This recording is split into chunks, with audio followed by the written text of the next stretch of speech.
Europe 1. Le journal de 7h sur Europe 1, Christophe Lamar. Bonjour Christophe. Je vous dis bonjour Dimitri, mais son bonsoir à lui restera à jamais légendaire. Frédéric Mitterrand commençait toujours une émission de télévision comme ça. Bonsoir. L'œuvre de Kenji Mizoguchi traverse gimmick inimitable. Le président Emmanuel Macron ne s'y est pas trompé dans son hommage adressé sur X, anciennement Twitter. Ces légendaires bonsoirs vont nous manquer, écrit le chef de l'État. Frédéric Mitterrand est mort hier à 76 ans, vaincu par un cancer agressif. L'homme a marqué à sa façon l'histoire de la télévision, de la radio aussi. Il a animé une émission sur Europe 1 entre 1997 et 2006. Inclassable, jamais là où on l'attend. Frédéric Mitterrand surprend son monde, notamment en acceptant le poste de ministre de la Culture sous la présidence Nicolas Sarkozy. Arthur Delaborde. Avec un nom admiré à gauche, Frédéric Mitterrand entre au gouvernement sous un président de droite. En juin 2009, en confirmant lui-même sa nomination, il répond sur France 2 à ceux qui s'étonnent de voir un Mitterrand ministre sous Nicolas Sarkozy. Sarkozy a bien été ministre au temps de Mitterrand. Qu'est-ce que ça représente personnellement pour vous? Une tâche exaltante et un honneur. Alors il y a beaucoup de gens de gauche qui vont se dire, encore un qui passe de l'autre côté. Ils vont se demander, est-ce que Frédéric Mitterrand est de gauche? Je leur laisse le soin de répondre à la question. Au ministère de la Culture, Frédéric Mitterrand enchaînera rapidement les polémiques, en prenant par exemple la défense du cinéaste Roman Polanski, poursuivi pour viol. Marine Le Pen l'accusera aussi de pédophilie en exhumant des extraits d'un de ses livres. Malgré tout, Frédéric Mitterrand occupera le poste pendant près de 3 ans, une longévité presque record rue de Valois. De son passage, il reste notamment la loi Hadopi 2, favorisant la diffusion et la protection de la création sur Internet. Arthur Delaborde du service politique d'Europe 1 et l'ancien président Nicolas Sarkozy a tenu à rendre hommage à son ancien ministre de la Culture. Je l'avais choisi comme ministre de la Culture et il m'avait fait une petite blague puisqu'il avait cru bon le pauvre, tellement enthousiaste. Il m'avait annoncé sa nomination 24 heures avant que le gouvernement ne fût connu, ce qui avait provoqué une belle polémique comme le milieu politique français les adore. Je ne lui en avais pas voulu parce que j'avais mis cela sous le compte de l'inexpérience et de l'enthousiasme.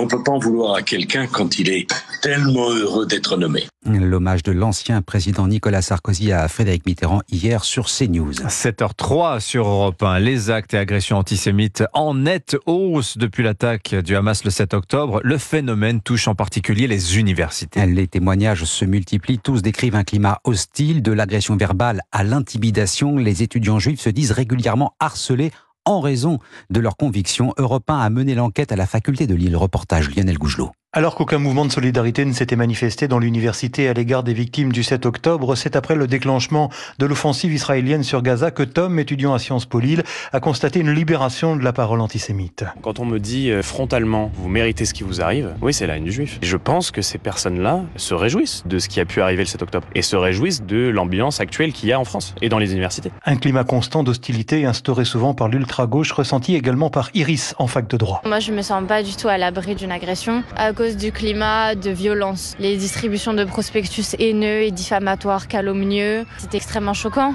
Et quand ces étudiants alertent les autorités universitaires, on leur répond pas de vague. On est toujours dans la nécessité de justifier par A plus B que c'est ça qui a pu nous arriver et que c'est vraiment de l'antisémitisme. On a l'impression qu'on veut nous faire taire. Parce que ça fait tâche de faire remonter ce genre d'informations dans des cadres comme Sciences Po, comme à l'Université de Lille. Il y a vraiment cette volonté de cacher les problématiques d'antisémitisme. Des étudiants qui, pour la plupart, refusent de céder à la peur, ce serait dire aux antisémites qu'ils ont gagné. Enquête dans le milieu universitaire lillois. Lionel Gougelot, correspondant d'Europe 1 dans les Hauts-de-France. Et qu'on retrouvera en longueur sur le sujet tout à l'heure à 7h40. Venons-en à ce qu'on appelle un cold case, une affaire jamais résolue. Nouveau rebondissement dans l'affaire de la disparition il y a plus de 40 ans du petit Grégory. Le corps de l'enfant avait été retrouvé mort noyé dans la Vologne. Le dossier a été rouvert et refermé à plusieurs reprises. La justice s'intéresse une nouvelle fois à l'ADN retrouvé sur les cordelettes qui entouraient le corps du garçonnet, mais pas seulement. Elle réclame aussi la possibilité d'expertiser la voix du corbeau, délateur anonyme qui a compliqué la tâche des enquêteurs à l'époque. Maître François Saint-Pierre, avocat de l'un des parents du petit Grégory. Dans les cold cases, il s'agit de mettre en œuvre des nouvelles technologies sur des preuves très anciennes. Dans l'affaire Grégory, il restait des traces d'ADN qui n'étaient pas répertoriées ni attribuées. La justice dit il faut compléter le dossier à cet égard. Et puis il y a un autre sujet qui me semble tout à fait important. Il y a une nouvelle technologie qui consiste à identifier la fréquence vocale d'une personne. C'est comme une empreinte digitale, sauf que c'est une empreinte vocale. Et vous savez qu'il y a eu de nombreux enregistrements de corbeaux, sans doute plusieurs personnes. Et la question est de savoir si on peut les identifier grâce à ces enregistrements et cette nouvelle technologie. Jean-Marie Christine Villemain, ils ont toujours l'espoir d'avoir une réponse et la détermination jusqu'au bout de continuer leur combat pour la vérité et la justice. Maître François Saint-Pierre, l'un des avocats des parents du petit Grégory, joint au téléphone par Mélina Fachin. La crise agricole suite est certainement pas fin en Occitanie, berceau de la révolte. Les agriculteurs continuent leur opération coup de poing. Ils sont repassés à l'action cette nuit. On voit d'une soixantaine d'agriculteurs qui a fini par stopper devant la sous-préfecture de Muret, près de Toulouse. Ils réclament le versement des aides promises. Reportage du correspondant d'Europe 1 en Occitanie, Charles L'Huillier. On prend les fourgons, on avance, allez. Une soixantaine d'agriculteurs au volant de camions remplis de détritus. Première étape pour le cortège devant un centre des finances publiques. On déroule une balle de paille devant le centre des impôts. Les agriculteurs sur la paille. La première action d'une longue soirée. Le convoi reprend la route. Sur le chemin, les agriculteurs en profitent pour arracher des panneaux à l'entrée des villages. En fait, on va le prendre sur la gueule, ça. Je le vois arriver. Vous la tenez, les gars? On laisse tomber, là? Oui. On va amener ces panneaux devant le symbole de l'État qui s'appelle les sous-préfectures. On redémarre! Direction la sous-préfecture de Muret, à 30 minutes de Toulouse, où pneus et panneaux sont jetés par-dessus la grille. Ouais, là, on jette des pneus, de la merde derrière la préfecture. Ouais, c'est un joli petit cadeau empoisonné. La conséquence d'un ras-le-bol pour Jérémy, éleveur de 30 ans qui attend toujours ses versements de la PAC. Je dois plus de 60 000 € à des fournisseurs et il nous manque 50 000 € qui doivent être versés sur le compte. La semaine prochaine, on va fermer le pays entièrement. Une mobilisation qui, cette nuit, a donc été organisée en guise d'avertissement. À Muret, Charles L'Huillier, Europe 1. L'actualité à l'étranger, les Nations Unies se prononcent aujourd'hui sur un cessez-le-feu immédiat à Gaza, résolution déposée par les États-Unis, c'est important de le souligner. L'allié historique d'Israël avait jusque-là opposé un veto systématique à cette idée.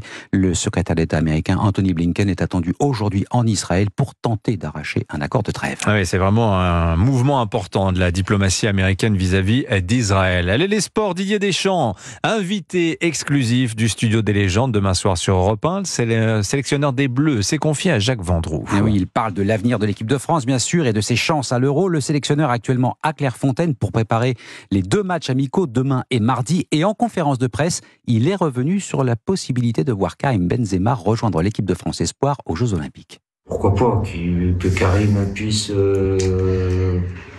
Il y en a d'autres qui l'ont fait.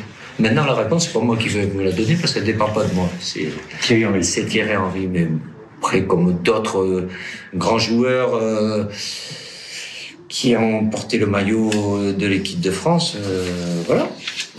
Au moins, ça a le mérite d'être clair que c'est quelque chose qui l'intéresse. Didier Deschamps, lors de sa conférence de presse à Clairefontaine, alors précision Dimitri et Anissa, pour l'équipe de France Espoir, chaque sélection peut compter 3 joueurs de plus de 23 ans dans ses rangs. Voilà, on comprend mieux par les organisateurs. Voilà pourquoi Karim Benzema pourrait éventuellement participer aux Jeux Olympiques avec les moins de 23. Il a un tout petit peu plus de 23 ans. Je crois, quelque chose comme ça. Merci beaucoup Christophe Lamar, c'était votre journal. Il est 7h09.